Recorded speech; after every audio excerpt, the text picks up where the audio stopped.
we spend a lot of time in behavioral psychology, and like one of the things that we spend our time in is the reason why it's so hard to put this down. Sean Higgins, I'm so happy to have you on the Imagine AI podcast. Thank you so much for joining. Hey, Chris, happy to be here. As you know, this is a new podcast that's kind of off the back of the Imagine AI Live conference that's happening in Las Vegas 3 months from now. And we're trying to get the leading AI startups and creators on the pod. And I know that you've got an amazing product that you've been working on that is using AI to expand the reach. I just want a 1 minute thing of what is BetterYou, the product. Yeah. BetterYou is a healthy habits companion that helps people find time in the day for their health. And the reason we focus on time, Chris, it's actually pretty simple. When you ask people, what do you do that improves your health? They say a wide variety of things. Exercise, sleep, social connection, mindfulness, meditation, a wide variety, very long tail. But when you ask those same people, what gets in your way from doing these things? 60% of respondents say time. I don't have the hours in the day. I don't have the days in the week. And so our idea was if I could take an AI companion and I could put it on my phone, it could measure how I'm spending my time towards these health goals. It could identify the moments where I'm succeeding or where I'm falling behind, and ultimately help me make more time in the day for these things that are really important in my life. I'm sure you have a lot of user feedback and stories of people that, this product helped immensely. Could you tell one of those stories of somebody that greatly benefited from your product? Yeah, I actually think about a faculty member from Rowan University up in New Jersey. And we work with their students and staff. That's who we were working with there. And this guy was someone who was not the most active person, but he started out on his BetterYou journey. He started kind of making some strides here and there. And it was funny. I actually caught up with him 6 months ago. So he'd been on the platform for 2 years. And now he went from averaging, 3,000 or 4,000 steps a day to getting close to 15,000. He referees in a soccer league, and he did it as a way to stay mobile. He learned that he wasn't moving as much as his peer group, and he really wanted to be more active. And so he was prompted to go sign up and try other things in his community. And soccer was something he was really, really passionate about. In terms of how we've impacted him, it was huge. It gave him awareness that one, he wasn't as active as he'd like to be. It found times of the day when he actually could be more active, especially his weekends were times when he was kind of pretty idle, and identified, hey, it looks like you've got these spots from 1 to 3 or 1 to 4. What if we went for a walk? What if we did something? And that's what prompted him to sign up. And now he's refereeing at a time when we have a major referee shortage in the United States, especially for youth sports. So it's a win all around. That's amazing to hear. That's really cool. And how big is your clientele? How many people use the app today? Yeah. So we actually don't share our member numbers, but I can tell you we've impacted tens of thousands of lives positively, which means people have improved on the product over the past year. And I can also say we work with over 100 organizations. These could be employers who make our app available to their team members. These can also be colleges and universities who are looking to improve student health and well-being. How are you using AI to improve your product or the customer? 100%. So it's evolved over the years. The one thing I think that's funny when we think about AI, oftentimes when I chat with people and I think about AI, they're looking for generational AI. They're looking for chatbot type experiences. They're looking for, Dolly or Midjourney and creating lifelike images out of prompts and stills. We don't use AI in that context. We use AI in a prediction context. So what BetterYou is doing is it's looking at different data sources. What is Sean doing on his phone? Who is Sean on his phone when he's at work versus at home? How does Sean on his phone on a Wednesday differ from Sean on his phone on a Saturday? And we use these disparate data sources to create a digital profile. This profile is what is Sean likely to do if presented in these same situations or these same scenarios in the future. From there, right, we're able to make predictions.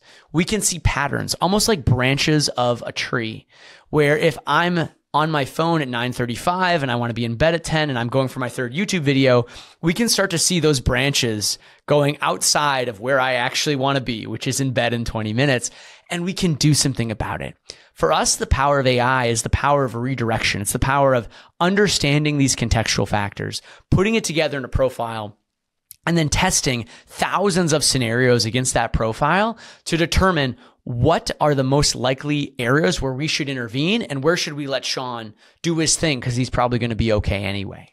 I love that. So if I understand correctly, this app, it's like very opt in, like the user's got to open up the app to be able to get all of this data from your phone and the various apps you use. Yeah, you're right. So we ask people for permissions to the goals they set. So if I have a goal to call my parents, for example, BetterYou will ask me for contacts permission. If I have a goal to go to the gym, BetterYou would ask me for location permission. If I don't set those goals, BetterYou won't ask me those things because it doesn't need access to that data because you're not looking for help in those goal categories, right? So it's really a choose your own adventure where we'll help you with, we can help you with steps and sleep. We can help you visiting physical places. We can help you with how you're spending time on certain types of app experiences, but it's up to you. The things that you need help with, that's where we're going to ask for those permissions. And that's ultimately where we'll help you. Great. And do you have is it an iOS and Android app? Correct. We work with both iPhone and Android since, it's coming up on 4 years now. Wow. So, and when did you start your startup? Over 5 years ago, October 15th, 2018. Okay. And last question I want to get into with AI is just like as a team, as a startup, how many employees now and what AI tools do you find the most beneficial for running the day-to-day and your startup in general? Internal use of AI. That's a fantastic question. So looping back, BetterYou, we're a team of 27. We're hiring. We're growing that team up to the low 30s here in Q1 of 2024. For us, in terms of tools we're using, I think I've been most impressed with things like on the development side, Copilot by GitHub. Microsoft also has an offering through Copilot. Copilot takes a lot of the grunt work out of coding, right? You can say, hey, make me a function that is going to organize our user base into these 4 classes based on these attributes, and it'll whip up a function that'll do that instead of you having to think and then go through some of the logic pieces. You still obviously need to understand what you're doing from a high level perspective, but it can take away a lot of the tedious code work. So that's one I would definitely mention. I also think even the basic things, things like ChatGPT or Bard can be very helpful in day-to-day if you're in a technical role, when you're looking to build queries in SQL or you're looking to write some Python. The thing I do worry about a little bit with those tools is because it's a self-trained model, I almost feel like it was better before it was massively open, right? So if I'm building an LLM and I'm training that LLM off of data that's coming in, if that data is not very good, right? If I'm feeding it bad SQL queries, which let's be honest, Chris, I'm not very good. I'm not that most technical guy. If it's being trained off of those SQL queries, it might be learning how to be slightly worse at SQL than it was before I started, spamming it with queries. But it's still very useful. It's very helpful for a lot of the basics. And just like Copilot takes a lot of the legwork out, I would say those are the 2 that we're using today that have been very, very effective. On the sales and marketing or business side, there's a tool we really like called Bywords. It's B-Y and then words. And it helps you create from outlines. It helps you create content. So a paragraph here, an article, a white paper here. And again, you have to go in and edit it, make sure it's hitting the points you want. But it does a very effective job of just kind of creating ideas from a list of bullets, which oftentimes is the hardest part, right? If you have an idea for an article or for a slide deck, you might have bullets, but how do you actually turn that into meaningful content? Bywords does a great job of pulling those pieces together. So those would be 2 different examples on different sides of the business.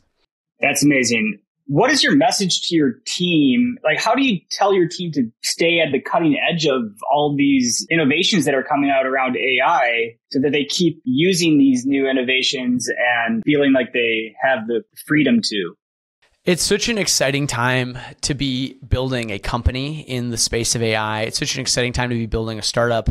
If you think about in history, we've had these moments of time, like the Industrial Revolution is certainly one, the invention of the internet, the invention of the smartphone, where access to specialized knowledge or specialized production became ubiquitous. It was everywhere, right?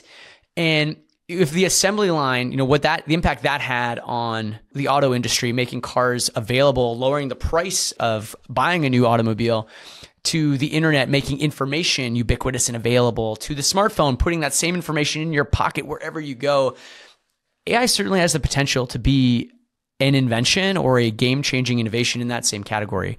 And so it's definitely not one to be sleeping on, right? Is kind of the message we have to the team. In terms of how we help folks practice that, one of our company values is a question. What did you try this week? Every single week, every single team member tries something new. That doesn't mean it always has to be an AI tool. It could be, I'm trying a new way of messaging for my marketing campaign. It could be, I'm trying a new third-party tool. I wanted to see how it worked. I wanted to learn about Lambda functions in AWS. Whatever it might be, we always want to be trying and iterating and learning. And because we've incorporated that into our core values, it's a question that managers ask their teams. It's a question that we'll ask at our leadership and quarterly meetings. And some of those key insights and learnings, they bubble up and the team can share them broadly. That's how we find out about new products, new things that are going on. We have team members that are very in tune with, whether it's the right, Twitter accounts, whether it's the right, other influencers who are very knee deep in the space, other companies building in this space. That's how we've been able to build a virtuous cycle of learning around the space. Is there anything else you want to say about your company or what you're working on? We spend a lot of time in behavioral psychology, and one of the things that we spend our time in is the reason why it's so hard to put this down. So what is the product rooted in? Yeah. For us, we follow a lot of behavior design. So Dr. BJ Fogg out of Stanford, but even at a deeper level, I would say our product is based around several hacks that our phones have incorporated into them that make it very hard to put them down. The primary one that we solve for at BetterYou is something called the menu problem. And the easiest way to think about the menu problem, Chris, is you go out to your favorite restaurant. So for me, it's Cecil's Deli in St. Paul. I love Cecil's Deli. And I don't know if you've been there, but they've got a menu that is a mile long. You can order so many different things there. It's unreal. And every time I order kind of the same one or two things. I pick a Sasha or a Reuben. That's what I get. Now, Cecil's Deli could probably go make me some crazy pasta concoction if I asked them to do that. If I was like, hey, it's not on the menu, could you please do this for me? But the number of times I've actually done that is 0. I've never done that. Versus every other time I pick something off of the menu. So which choice really matters? The one that I make or the person who picks the options that I get to choose from? By making spaghetti not available, I'll never pick it. It'll never be in front of me. And so my phone, the realization for us is my phone is a series of menus. When I'm on Gmail, I can refresh, I can compose a message, I can scroll. The option to call mom will never be there. If I'm on YouTube, the same thing. If I'm on Twitter, the same thing. And so what we strive to do at BetterYou is to understand the menus that you spend your day or your life on and make sure that the options you care about are front and center on those menus so it's easier to pick them. Man, you managed to give me some goosebumps with that. That's really inspiring. It really is. And it makes a lot of sense. We all are kind of controlled by our phones these days, it seems. And I'm glad that there's people like you and companies like you that are trying to have a beneficial impact in social media, in our cell phone usage. Sean, thanks so much. Yeah, I've met you in person before, and it's so nice to talk with you again. And just that energy and the confidence and the vision that you have for your company, it's uncomparable to anything else. So I appreciate it. So thanks so much, Sean, for coming on the pod, and I wish you and your company the best of luck. Sounds good. Thanks, Chris. Appreciate it.